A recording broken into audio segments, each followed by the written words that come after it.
بسم الله الرحمن الرحیم. السلام علیکم ورحمت الله وبرکاته. نن زمون نورانی او د تجویدی قاعده اتم نمبر درس دی. مخکې درسونو کې مونږ تر لام نون را پورې حروف د دې پہچان او د دې خبره مو وکړه. اوس په دې درس کې د ضاد او جیم شین یا د دې خبره کو. دغه حروف به مونږ پیژنو. دغه ما سره قاعده د لاس کې تاسو دې ته وګورئ. یو دا دی ضاد چې دغه شکل ښکاري او لپاسه په دې باندې دغه نوم دی ضاد الف مد دال. بیا ورپسې دا جیم دی، جیم دا شکل ښکاري او بیا جیم یا میم لپاسه به مد می اکثر نو دا او بیا شین دا شکل له او لپاسه به دغه نوم لیکل شوی دی او دا یا دا دوانه استعمالیږي شکلونه دا دي او بیا د یا الف سره چې کوم دی نو خوا کې لګېدلې دغه دا دې سره لګېدلې دی نوم دی. اوس راځئ چې دغه وپېژنو، د دې وضاحت وکړو. لومبی حرف دی ضاد.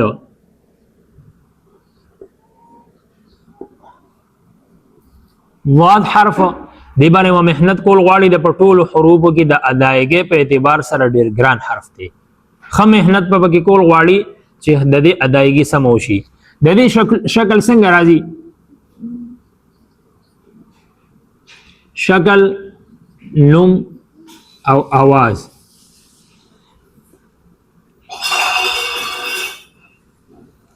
ها د دې شکل یو داسې راځي، یو راځي داسې د په اول کې شو، یو راځي په منځ کې، یو راځي په آخر کې. داسې دغه شکلونو سره د دې په قرآن کې استعمال کیږي. ښه د دې نوم ما تاسو ته وښودلو ضاد صحیح شو.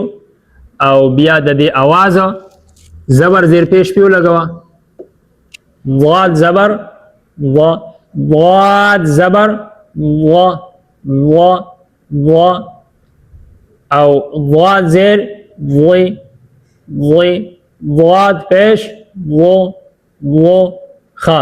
اوس دا غلط شو په زبر کې، په زیر کې ضاد زیر او غلط شو. او ضاد پیش او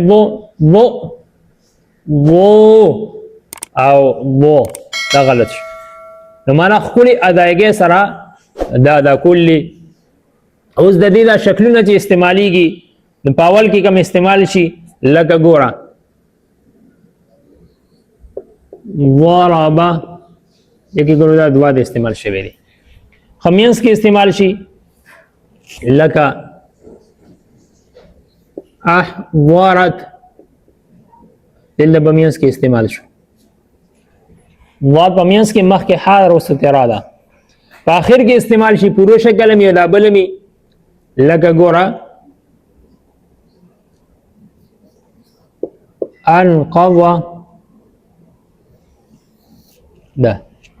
په دې طریقې سره د استعمال شو او په هر ځای کې د خپل आवाज ورکوم. ضرب احضرت انقض. راکه یو رومال چې کپڑا راکه لکه دا شو د ضاد چې کوم نه پہچان. اوس دې پسې د جیم پہچان. حرف جیم ګوره د دې شکل، نوم، आवाज. شکل للی څنګه راځي؟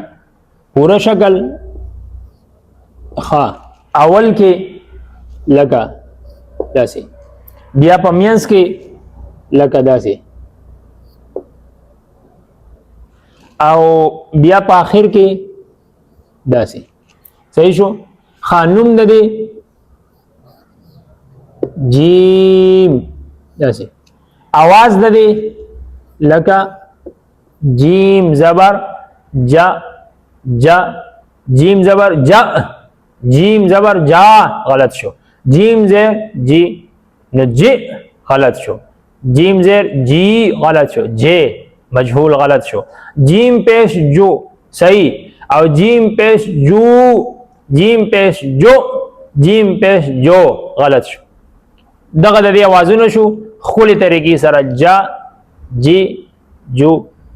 خددي د شکلونه چې استعماليږي څنګه لکه ګوره خراجا خراجا دا د دې پوره شکل استعمال شو او आवाज یې ورکو. پاول کې استعماليږي لکه ګوره جمع جمع پاول کې راغی. مینس کې راځي لکه یجبو یجبو ګوره دا دی شو مخکې یا سره وروسته با سره یجبو. بیا په اخر کې لکه ګوره حجاجون حجاجون ګوره دا حاشوه دا خو مینس کې استعمال شو. موږ د اخر کې وایو جیم مخکې د بل جیم سره لګېدلی دی. د دې طریقې سره د جیم استعمال شو. پوه شوې په دې باندې مخې ته بل حرف دی دیو سره د دې ملګری په یو مخرج کې حرف شین. شکل نوم आवाज شین داسې استعماليږي داسې استعماليږي پاول کې شو او دا غین علاوه مینس کې استعماليږي داسې او اخر کې استعماليږي داسې. صحیح شو. نوم د دې شین او आवाज د دې شین زبر شا. आवाज دغه نوم دغه. اوس د دې شکلونو استعمال مختلف طریقې سره چې پوره استعمال شي لکه ګوره فورو شین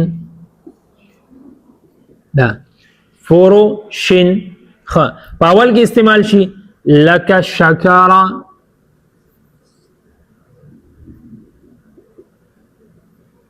دې کې دا استعمال شو شکارا. خمیس کې استعمال شي لکه یشکرو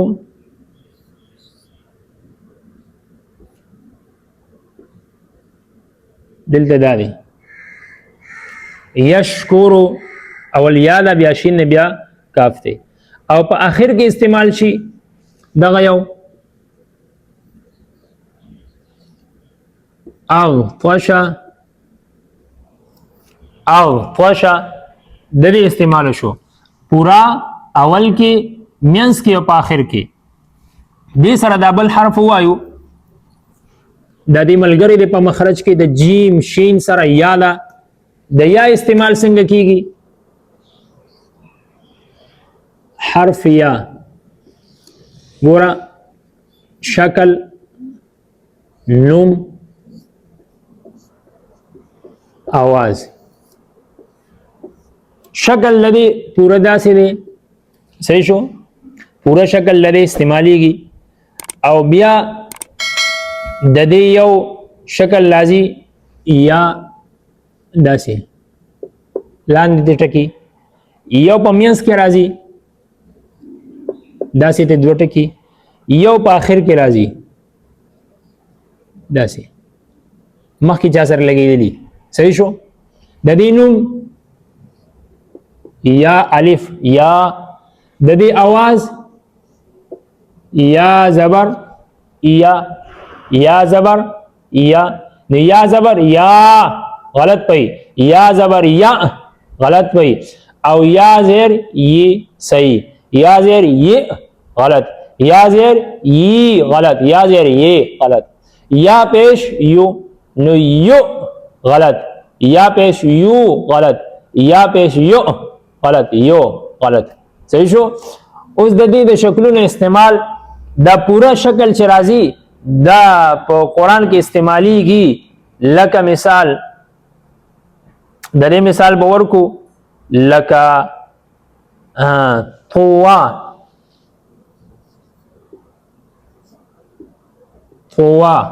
د دلته دا شکل استعمال شو پورا خدا چې دا ویل کېږي بیا نه خپل پورا شکل لري چې استعمال شو نه دا بیا نه ویل کېږي قوا بیا دا هغه یا ختم شي. او بیا ورپسې اول کې استعمالیږي اول کې لکه یسعا دغه داراله اخر کې دا یا دا نه ویل کېږي د الف جوړ شو.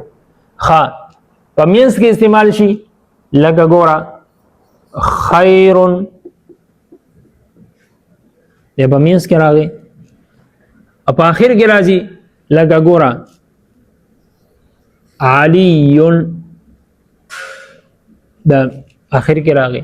نو دغه طریقې سره د استعمال راغی او دغه حروف مونږ نه پیژندو یو د ضاد یو ورپسې د بیا جیم شین یا دا درې مونه په یو مخرج کې دی ضاد ځان لري دغه حروف باندې مهنت وکړل او بیا به ان شاء الله مخکې د درس کې نور حروف وایو چې دغه پہچان دغه پیژندل دغه استعمال او دې سره طریقې سره مونږه درس په درس باندې دا وایو مهنت پکوي ان شاء الله آینده درس کې بیا ملایږو. واخر دعوانا الحمد لله رب العالمین.